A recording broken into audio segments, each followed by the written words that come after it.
में हदीयत उर्दू इस्लाम पेश करने की सआदत हासिल करें और पढ़िए बाबा जुबलान अल्लाह सैयदना मुहम्मद व अला आलि सैयदना मुहम्मद व असहाब सैयदना मुहम्मद व सल्लल्लाहु अलैहि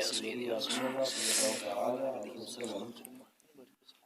आप मुझसे पेशतर समात फरमा रहे थे हमारी जमात के बुजुर्ग आलिम सुल्तानुल उलमा हज़रत अल्लामा मौलाना मुफ्ती सुल्तान अहमद नक्शबंदी साहब दामत बरकातुहू आलिया। और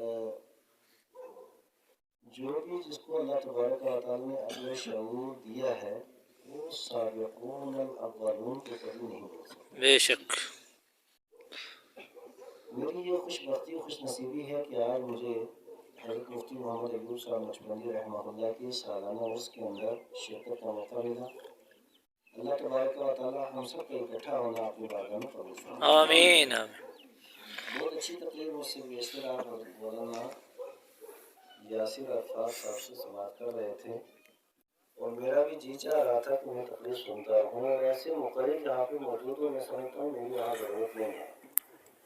और अल्लाह तबारक व तआला इन तमाम हज़रात की इल्म और अमल में बरकत अता फरमाए। काफ़ी उलमाए किराम यहाँ पे मौजूद हैं। बगैर मैं तमहीद के अपनी गुफ्तगू शुरू कर रहा हूँ। इस वक्त आलमी सतह पे आप देखें पूरी दुनिया के अंदर, और दूसरी बात ये पूरे मुल्क के अंदर आप देखें कि जम्मू कश्मीर के हालात पिछले चंद सालों से आप हालात के सामने हैं। पूरी दुनिया के अंदर मुसलमान किस कर्ब के आलम में हैं, मुसलमान किस रुसवाई के साथ कई मकामात के ऊपर ज़िंदगी गुजार रहे हैं, मुसलमानों के ऊपर जुल्म सितम कितना ज़्यादा हो रहा है, मुसलमानों की चीखों पुकार वो हैं जो हर दर्द दिल रखने वाले इंसान के को अश्कबार करने के ऊपर मजबूर हो जाती है। आप फ़लस्तीन के हालात देखें, मैं वहाँ की वीडियोस नहीं देखता हूँ, बर्मा की वीडियोस बहुत से मुझे दिखाने की कोशिश की, मैं ये देखता ही नहीं हूँ। बस मैं अपने तलामिज़ा को और अपने अहबाब को कह देता हूँ मुझे सिर्फ खुलासा बता दिया करें। मेरे अंदर ना इतनी हिम्मत है और ना इतनी ताकत है कि मैं मुसलमानों का के कटे हुए बदन देख सकूँ या उनके बच्चों की प्यास या उनकी आहुजारी और उनकी गिरियाजारी देख सकूँ। ये तो मैंने अपनी बात की, लेकिन हकीकत ये है कि पूरी दुनिया के ऊपर इस वक्त हो गया मानिंद आप अर्जा मुसलमान का ज़रूर तू कि तेरा दिल नहीं दाना राज। इस वक्त आप देखेंगे पूरी दुनिया के अंदर मुसलमानों के खून की नदियाँ बह रही हैं। हमें चंगेज़ और हलाकों के जुल्मों की दास्तान तो याद है, लेकिन इस वक्त भी पूरी दुनिया के अंदर अगर मजबूरी तौर पर आप देखेंगे तो मुसलमानों की नस्ल कुशी हर इलाके के अंदर हो रही है। अब यहाँ पे एक सवाल पैदा होता है, सवाल ये पैदा होता है कि मेरा रब कुरान हकीम में इरशाद फरमाता है वला तहीनो वला तहज़नो, सुस्ती मत करो, गम मत खाओ, वअंतुम अल-आलौना, बुलंदियां अल्लाह ने तुम्हारे लिए रखी। वाह सुभान अल्लाह। अल्लाह तबारक व तआला ने तुम्हारे लिए तुम सरबुलंद रहोगे, तुम बाला वाला रहोगे। हुकूमत और सियासत और क़यादत से लेकर के अल्लाह ताला हर किस्म की बुलंदियां तुम्हें अता फरमाएगा।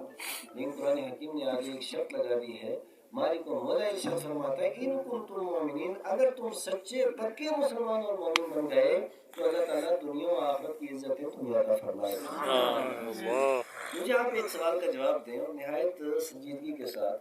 इस वक्त आप देखें पूरी दुनिया के अंदर मुसलमान ममालिक के पास जितनी दौलत और सरवत है, ईमानदारी से बताइए क्या पूरी दुनिया के किसी और मुल्क के पास इतनी दौलत है? नहीं है। हीरे जवाहरात मुसलमानों के पास, सोना चांदी मुसलमानों के पास, तेल के ज़खायर मुसलमानों के पास, और उसके अलावा अगर आप देखेंगे तालीम का सिस्टम अगर देखेंगे तो तालीम के अंदर भी मुसलमान कम नहीं है। आलमी सतह के ऊपर बड़े बड़े तालीम याफ्ता मुसलमान हैं, यूनिवर्सिटियाँ भी मुसलमानों के पास काफ़ी हैं, कॉलेजेस भी मुसलमानों के पास काफ़ी हैं। और बैन अक़वामी अगर आप यहाँ पे आ जाए मुल्की सतह के ऊपर तो यहाँ पे आप देखेंगे बड़े बड़े ऑफिसर मुसलमान मौजूद हैं, IPS भी अच्छे खासे ऑफिसर मौजूद हैं, IAS भी अच्छे खासे मौजूद हैं, और फिर रियासी सतह पे KS भी काफ़ी सारे मौजूद हैं। दौलत और सबक मुसलमानों के पास मौजूद है। एक वो वक्त है हमारे सारे इलाकों के अंदर कच्चे मकान होते थे, आज अगर दिन में भी चिराग लेकर के ढूंढेंगे आपको कच्चे मकान नजर नहीं आएंगे। मकान कच्चे थे पक्के हो गए, और पहले असबाब बड़े कम होते थे, लेकिन अगर असबाब के एतबार से देखेंगे मुसलमानों के पास पैसा भी है, रुपया भी है, दौलत भी है, सरवत भी है, مکان بھی ہے، زمین بھی ہے، جائیداد بھی ہے، عہدہ بھی ہے، گاڑیاں بھی ہیں، ساری چیزیں مسلمانوں کے پاس موجود ہیں. لیکن اب دوسرا سوال جو میں آپ سے کرنے جا رہا ہوں وہ یہ کہ جس کو آدمی کو 1400 سالہ تاریخ جس کے سامنے ہو، آقا کریم علیہ الصلوۃ والسلام کی مکی زندگی اور مدنی زندگی کے بعد، اور پھر خلفائے راشدین کی حیات مبارکہ، اور ان کے بعد بنو امیہ کی تاریخ، اور ان کے بعد بنو عباس کی تاریخ، اس کے بعد اگر عثمانیوں کا عہد ان کے سامنے موجود ہے، اور پھر صلیبی جنگوں کے حالات اور واقعات ان کے سامنے موجود ہیں، اور پھر ہندوستان کے اوپر 800 سالہ مسلمانوں کا اقتدار اگر ان کے سامنے موجود ہے، تو تاریخ کے اوپر طائرانہ نگاہ یا غائرانہ نگاہ جس بندے کی ہو تو وہ میرے سوال کا جواب دے.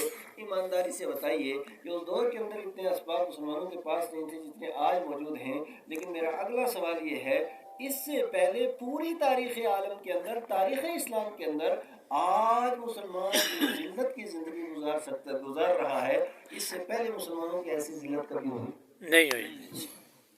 آخر وجہ کیا ہے؟ یعنی دولت و ثروت مسلمان کے پاس ہے، ہیرو جواہرات بھی مسلمان کے پاس ہیں، تیل جیسی عظیم ترین دولت یہ بھی ابھی ماضی قریب کے اندر ہی یہ دریافت ہوئی ہے، سب کچھ مسلمانوں کے پاس ہے. لیکن اس کے باوجود عزت نہیں، وقار نہیں، عظمت نہیں، بین الاقوامی سطح کی جو کرسیاں لگتی ہیں اس میں بیٹھنے کا مقام مسلمان کسی لیڈر کے پاس نہیں ہے. آخرکار وجہ کیا ہے؟ یعنی یہ سارا کچھ ہونے کے باوجود بھی پھر مسلمان آخرکار تاریخ کے اس چوراہے کے اوپر آ کر کے بالکل پریشان حال ہو کر کے کیوں کھڑا رہا؟ اس لیے کہ آج مسلمانوں کا اور دوسرے لوگوں کے درمیان فرق یہ ہے کہ دوسرے لوگوں کو عزت بھی ملے گی دنیاوی اعتبار سے، عظمت بھی ملے گی، ان کو رفعت ملے گی دنیاوی اعتبار سے، یعنی وہ ان کی